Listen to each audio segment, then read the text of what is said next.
Thanks very much, Deputy Speaker and the President of the Republic. Mr. President, Kaspedi bare pinyana ge re penge kwele pinye kholo. So the state being the elder of the whole of society becomes responsible for all the violence meted against our foreign nationals.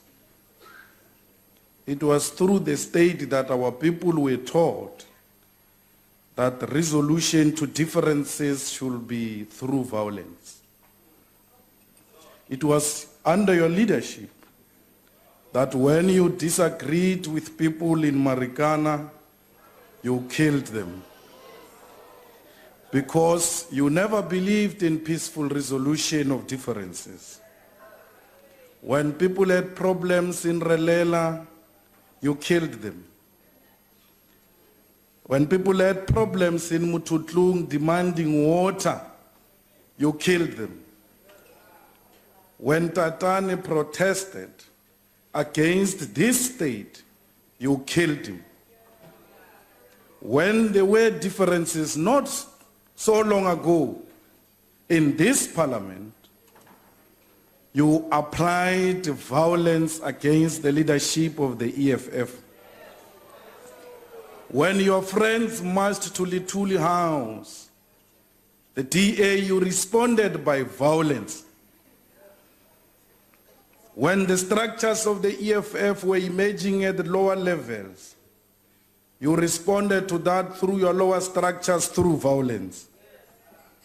Mr. President, you taught our people that everything else must be resolved through violence. And therefore you must take full responsibility for having misled our nation that peaceful resolution does not exist and that those who do not listen, they must be whipped into line. You have lost control of the country because you have lost control of your own family. Your own son continues to say these people must be killed. You stand up here and you do not say anything. The King Zweletini has been misinterpreted as he says. We accept that explanation. But you do not take a platform to ask the king to call upon the people of KwaZulu-Natal and everywhere else, particularly those who could have misunderstood him, to refuse to engage in violent activities. I must never be misinterpreted to be saying the king is responsible for that. But that interpretation was misinterpreted by the media, and the people understood him to be saying that. How can you rule the country when you cannot rule over your own family? And your son is such a typical example of a family member that you cannot whip into line.